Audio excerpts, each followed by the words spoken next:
Politico. In culture war backlash, Democrats sweep school boards. Here we go. From Texas to Pennsylvania to Ohio, Democrat-backed candidates ran successful campaigns in some of the nation's largest school systems and in political battlegrounds. They emphasized test scores and bus safety over debates about which bathrooms transgender students use and banning books from school libraries. The result was a set of election results at the local level that accentuated the punishment meted out against Republicans by swing voters earlier this month. Those results were accentuated by Democrats' strong showing across the nation as Americans issued a stinging repudiation of the party in power. Pennsylvania, Democrats flipped at least 24 school board seats, per an ongoing tally from progressive recruitment group Pipeline Fund. The under-the-radar trend was enabled by voters increasing wariness with the culture wars that helped the MAGA movement engineer school board takeovers and generate hyper-local interest in politics as the COVID-19 pandemic raged. What I would argue is that I think it's a fair point to make, but it's that the culture warriors grew stale saying the same thing over and over again, and they didn't understand you needed to forward the line. So when you told parents, hey, there's weird books with like adult content in it, they got mad. Then 5 months later, you said, remember those books? They go, yeah, we talked about this already. They needed to then say, okay, well, the next issue is this. Instead, I got to be honest. This is why the political space right now is drowning. It's because it's boring to hear about tariffs for the 78th time. Nothing has changed on it. Democrats are saying garbled nonsense. Republicans are responding with the exact same responses. And regular people are saying, this doesn't impact me. I don't care. So now Democrats have what they've desperately needed and wanted. With control of school boards, they're going to put this stuff back in the schools and they're going to diddle your kids. People have really, really short memories. And that's something that they didn't, for some reason, remember. So the Democrats are going to completely change their rhetoric going in. These people with short memories, which is a lot of people, are going to completely memory hole everything that was worrying them a couple years ago. Then they get reelected. They sweep all these board seats. And then suddenly they're putting all the things that we were marching against back into order. The books, the bathrooms, the sports, everything's going to be reintroduced secretly and quietly. And people have short memories, and then you're going to have to fight against it every 4 years. And yep. I think also it's a function of how good the left is at political organization. Yep. Look, they do this all the time. I can tell you as the architect of Project 2025, what set them off is I borrowed their model. I was able to get 100 groups together, not do the circular firing squad. Right now, the right's doing the circular firing squad. Meanwhile, this is happening. With the school boards, look, I'm a dad of 4.5 kids. My wife's expecting number 5. And I go to vote in the school boards. I can't figure out who to vote for. They camouflage their rhetoric. They never put the Republican or Democrat label behind them. And they're able to kind of win these things because they're on it all the time. Look, we are going to only win this through grassroots. It's by people listening here, going out and working with the school board, standing up to do this, having coffees with like-minded parents and working towards it. But the left right now, they have outflanked us. This also, I think, uncovering problems and identifying problems and then is one thing, but if you don't actually solve the problem, then and just put a banner like with the, sex change, like books of like gross sex stuff in 5th grades. We're like, yeah, get it out of there. Okay, we identified the problem, we put a Band-Aid on it. But unless we actually solve the schooling system itself with I think it's homeschooling and online education with Jordan Peterson's online college, which we should probably be, the point is then you need to keep talking about that stuff and keep pushing it and pushing it. But a lot of people's role is just identify the problem, move on to the next problem. I think that there are groups like Moms for Liberty that are moving out on this and look at how much fire they take the second they stand up. Yeah. But our movement, look, unfortunately, the public school system, and I'm a product of it, K through 12, I went on to MIT and got 2 degrees. Had it not been for these public school teachers, I never would have gotten there. My mom was a public school teacher. My mother-in-law, I believe in the system, but it's completely co-opted now. And we have 4 kids, and we spend half of our time deprogramming them when they come home. And, my little daughter's a 3rd grader, and I have to tell her, no, honey, we're never going to eat the bugs. Okay, I don't care that we are humans. That was not meant for us to eat. And she's based enough that she writes these things down and says, Dad, look what they tried to tell me today. But it's a long-term thing. And honestly, you're right. It's got to be multiple. Homeschool. We're homeschooling, but it's also charter schools. It's this whole mix. And battling back to get control of the public school. Get the right principal in. Get some. You can do this. It just takes a lot of labor, and it takes people going after work to kind of give that extra incremental devotion. Everybody's so hyper politicized right now, so reactionary. I've never seen a time, and I'm only 35, but I've never seen a time where every single person is so politically driven. A lot of them very uneducated about what they're talking about. They just repeat headlines, and then you have teachers who 20 years ago, 30 years ago, I had the best teachers in the world. I never heard anything that would even resemble some kind of strange ideology growing up. It was not even anywhere near our schools. Yep. And then I leave school, but now it's not enough to just teach the next generation. They have to impart their own personal ideology because they feel personally responsible because they're so hyper politicized. Well, I think it's a religion. I think it's a cult. Yeah, 100%. Just adhere or be excised. Do you think people are groomed into being in a cult by being raised on the internet? Because I think the teachers, the reason I asked the question is this is the first generation of people that were raised on the internet, probably with pads in their hands, and now they're teachers. Were they groomed into becoming cultic? Yeah. Disposals of. So the there's a book called The Pedagogy of Education by what's his name? Freire is his last name.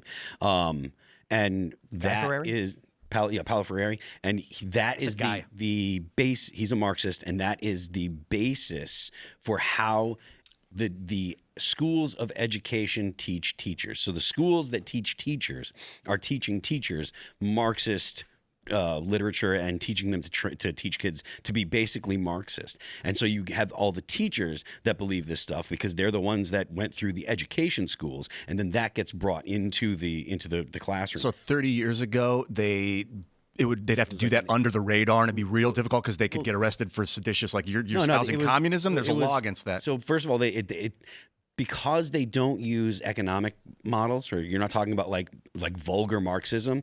You're talking about like basically like for lack of a better term, race Marxism, race communism, and that's the foundation for all of the education that happens in the U.S. now. And it started in like the 80s. So Paulo Freire, the book that The Pedagogy of Education.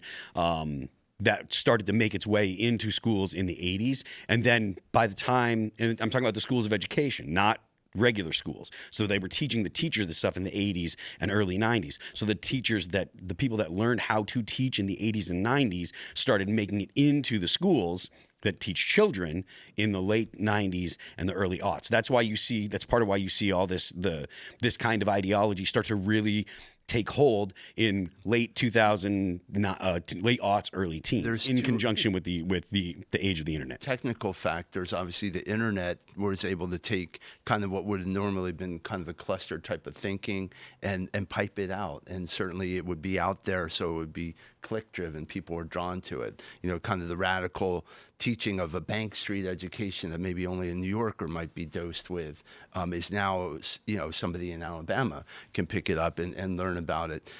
Secondly, the Department of Education, right? That's why it's really important to dismantle that reinforced this from Washington with the money. So you had a bunch of kind of Marxist apparatchiks file into the federal government and push this stuff down locally to the point where, they're using federal law to basically punish people if they don't adopt a kind of a regimen. Do you think it's that this is a funny question to ask, but it's a little rhetorical. Do you think that the idea of Marxism is more engaging or addictive than the idea of like capitalism, and that's why it's so fervent in the system? Or is it that there are foreign entities forcing people and tricking people into thinking it's more effective? Or maybe another thing. I don't know if it's either one. I think there are a good handful of people are just really dumb, and I think a lot of people are just going, listen, I don't care if it works or not. Just take his money and give it to me. Yep. Mamdani is like, listen, that guy's rich. I'll take his money, give it to you. And then when you go to them and say, that doesn't make sense, even if you taxed every billionaire at 100%, you'd fund the government for 6 days. And they go, yeah, I don't care. I just want his money. Screw him. It works it works like a religion in that to be a Catholic, you don't have to get one specific person teaching you how to be a Catholic, right? Teaching you Catholic doctrine. It's something that all Catholics know, and you can learn from a bunch of different Catholics. And so that's kind of the similar situation with like the kind of the education system. It doesn't matter that the people that are on the ground at protests and stuff don't know who Paulo Freire is. They still learn the stuff that Paulo Freire taught. It's not about the man, it's about the ideas. I thought that. And part of it is the way they learned it in these schools, right? You go, college is 4 years, you're sitting around, someone's giving you 3 meals a day, they're cleaning up the bathroom for you, and you get a kind of experiment in all these thoughts. You're not in the real world. How many people do you know who went to college who paid their way through it working at nights are espousing the Marxism philosophy? Very few. But this availability of this debt trap they put everybody in, now they're loaded with $100,000 of debt. What other choice do they have than to kind of get the government job and push this down? Dude, they go to college for free because they get money. They get free loan. They sit around. It's basically the life of what you would think ideal communism is. Everything is free. I mean, not free, but everything's on your card, paid for. I can go anywhere I want. I can say whatever or do things as long as I adhere to the orthodoxy of the church, being the school. And then they get out and they're told the Marxism, like, hey, the reason that you're suffering, you can't get a job, is because of the people in power. And so they've already kind of experienced what it could be like if it was just communist, you know? Oh, everyone's cool, everyone can talk. College is commie training. Yeah, free loans, you know? And then they give them the heat when they're like, and now the real problem is the bankers, which I do believe the banking industry can be a big problem, but I don't think the solution is a upward revolution of violence.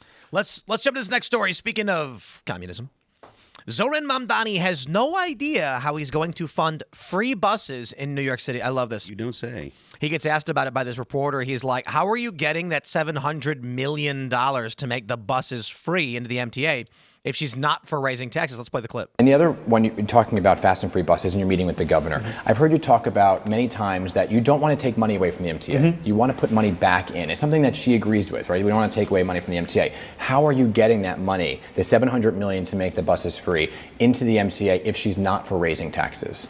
You know, I think that the two clearest ways to raise that money is through the raising of the state's corporate tax to match that of New Jersey. I think that a lot of this is still a case to be made, whether it's the corporate tax or whether it's the personal income tax on those who make more than $1 million a year or more. I think that these are the clearest ways. I've also said that if there are other ways to raise this funding, the most important fact is that we fund it, not the question of how we do it, but that we do it. Yes, that's right. I don't have the money to buy the TV, but it's important that I buy the TV, not how I buy the TV. This guy's snake oil all the way down, okay? He's like, well, the tax on the people who make $1 million or more, that is, statements like that are intended to trick stupid people. I just want to make it very, very clear to anybody who lives in New York.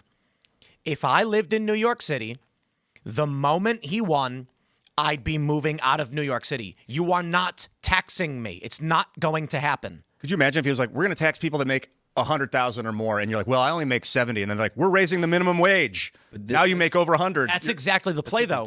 Over a long enough period of time, they keep saying the tax is only on, we're only taxing people who make more than 250. Then inflation hits, and 20, 30 years later, that's the equivalent of someone at the time who was making 80. That's what they always do. In fact, when they make that argument about the Gilded Age or the 50s or whatever, where taxes were so high, let me just put it like this. If we keep saying the threshold is this large sum of money, you will meet that threshold in a couple of decades. It's how they slowly tax everything from the poor. And to that point, not only is inflation part of the problem, but if you look at the income tax, initially when it was sold to the American people, it was like only 1 or 2% on the top earners, only the people that make the most money. It's basically, they were saying it's a billionaire tax. And now everybody pays 30 to 40%. Everybody that makes money pays 30 to 40%. So it's at least half the country pays 30 to 40% of that. Unless you're a morbidly obese SNAP recipient. Yep. Then we pay you. So whereas I understand what you're saying, but it always turns into, once you set the precedent, it turns into they take a little more and take a little more and take a little more. Hilariously, unemployment tax, you pay unemployment tax, and then if you become unemployed, you receive the money, but you have to pay taxes on your own. It's supposed to be an insurance payout that you're getting, but you have to pay taxes on your insurance payout. It is crazy. It's crazy that people that work for the government have to pay tax. But they can't find $700 million in a budget of $100 billion. Okay, this city is already built on this underclass, basically. When remember, all the illegals flooded into the place, and the first thing they do is give them an app that tells them 34 government programs to sign up from, many of which are being funded through federal mandates. So this is what happens when you start giving free away all the time. it's a slippery slope. With the bus situation, though, look, they probably weren't even paying for the buses in the first place, half these people. The reality is that most of that city already packed up and left during COVID, and if they haven't already, like Tim says, they realize they're on their way out. A lot of this work can be done remotely, and people are just leaving en masse. So it's funny because there's these memes where the leftists are like, $20,000 extra when you make $1 million a year. Oh, well, you think people are going to be bothered by that? And then there's like this viral budget where he's like, here's my budget for the year with my $1 million salary. After 35% in taxes, I have $650,000. And oh no, now I'm not going to get to spend that extra weekend in Aspen for my private jet. And then I'm just like, buddy, if you told me that you were going to take $20,000 out of my pocket right now, I'd be like, that $20,000 can help me move. I can give it to you, or I can use it to move. Everybody only sees things from their perspective, and they don't have the ability to perspective take at somebody that has the means to do so. Like, people aren't willing to give up money. I know I'm not one of them. My property tax it increases every single year so substantially that it's getting hard to outpace it. And a few years ago it was $1,100. Now it's $8,000, and it just keeps going up and keeps going up. But that rhetoric works every single time. Every 8 to 12 years, you'll hear the candidate comes out and he's free everything. Just don't worry about it. We're just going to punish people that are successful, wealthy through their own means. We're going to punish those people and give you the money. And then eventually, suddenly, you're getting hit with it, and you're only making $60,000 a year. I think UBI. I don't know if it's inevitable.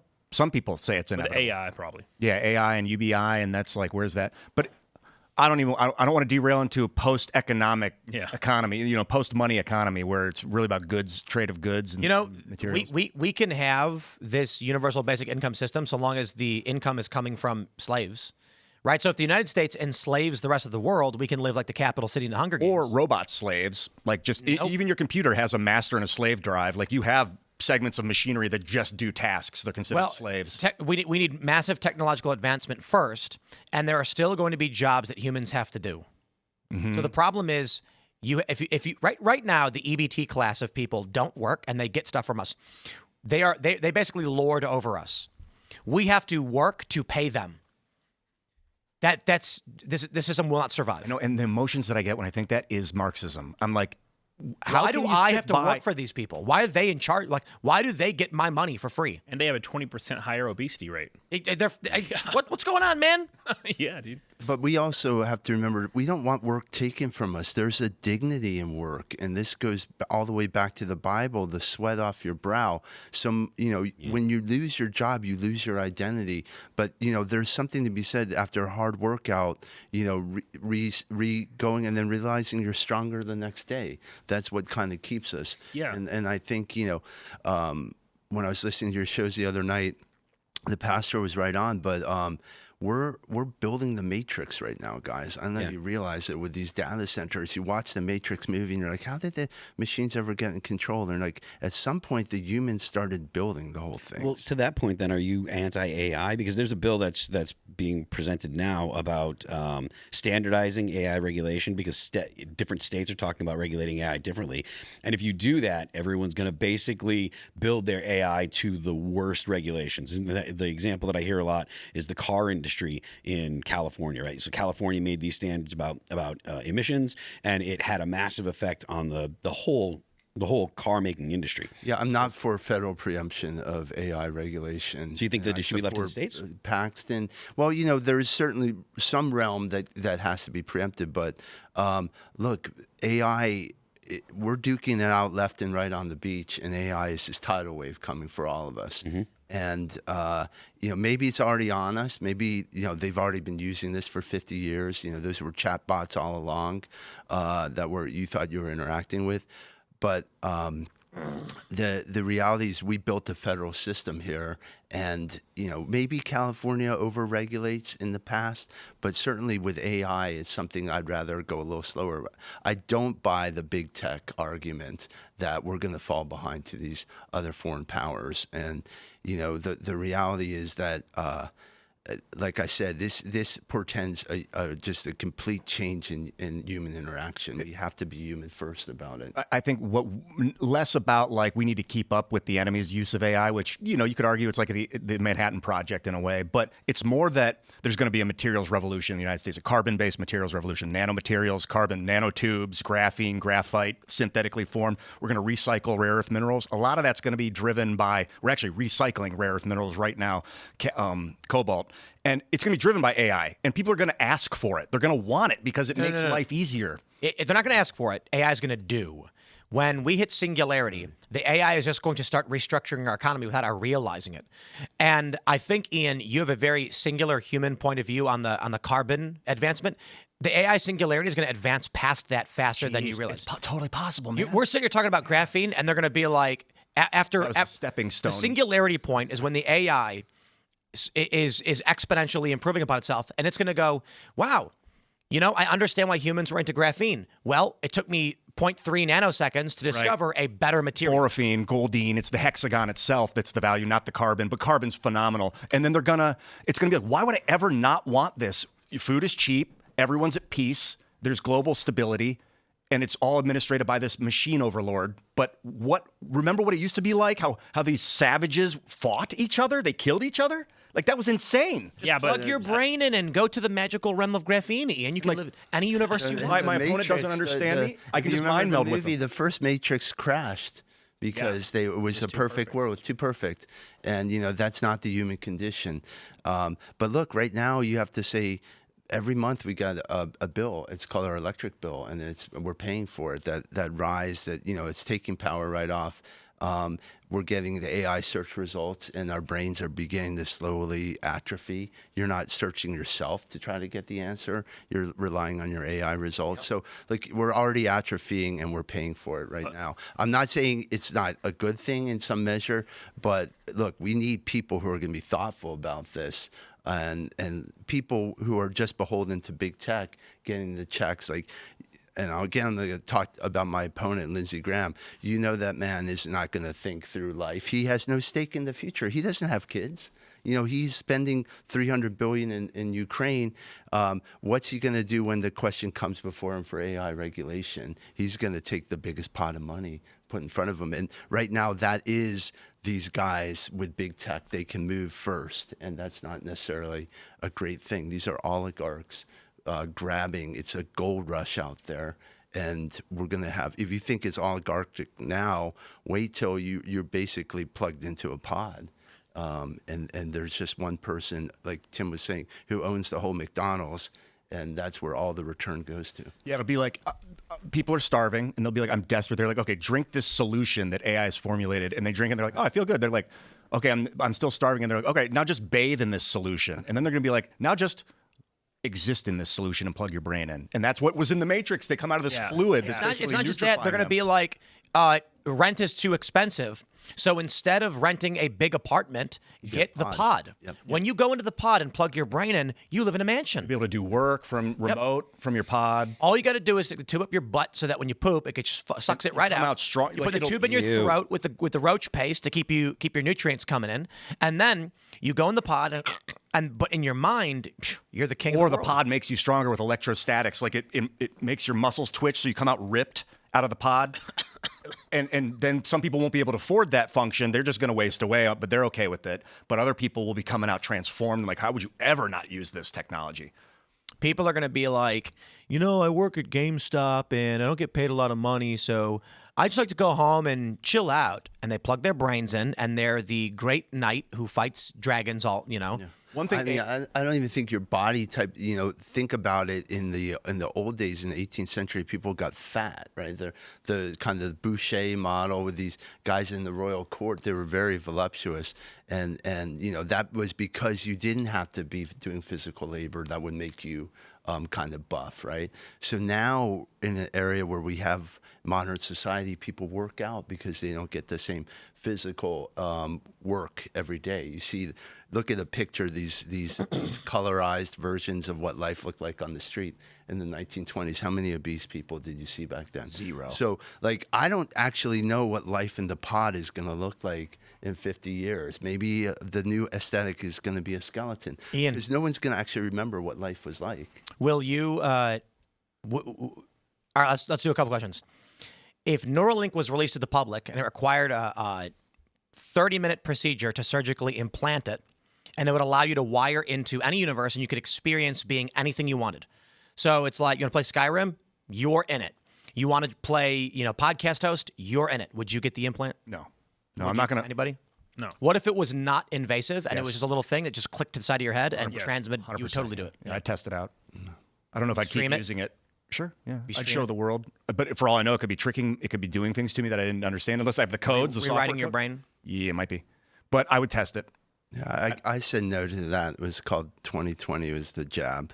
I mean, that basically. But if it's just like a thing, like you put a headset on, like a video game, and then you get to experience whatever you want, but it's not invasive. You can take it I off. think that movie's called Total Recall, if I remember. Yeah, I mean, it might rewire your brain. You brought up a really, really good point that I think a lot of people completely gloss over, is the fact that depression's at the highest rate it's ever been.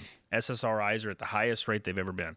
People are searching for fulfillment. They're searching for passion. They're searching for interest. They're searching for some sort of personality that a lot of people are lacking due to social media kind of sucking everybody in. So, when I was growing up, I was learning guitar, learned how to skate, I started writing music. There was all these things I was just putting my time into, and that kind of takes me away from being radicalized to a certain point. I mean, if I ever get frustrated or I need to let out some stress, I'll do these things. And people are struggling with that sort of fulfillment. You see it every single day. People are marching instead of learning guitar because that's what they learned to fill their personality up with because their circle of friends did. And when the more AI comes in, the more job opportunities go away, the more music goes away, the more all these things that people dive their passions into goes away, the depression rates are going to get higher, and it's going to make people have less fulfillment, like you were saying, leading to just an overall less quality of life. More alienation because you could hang out with people across the political spectrum in your guitar group, right? Or, your knitting circle, whatever the case would be, because you have these hobbies and interests, your car collectors.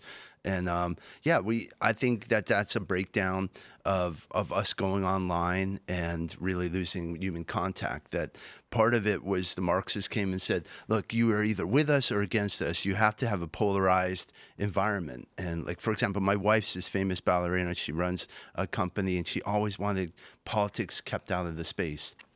This ballet beautiful, and then she started getting hit by these people.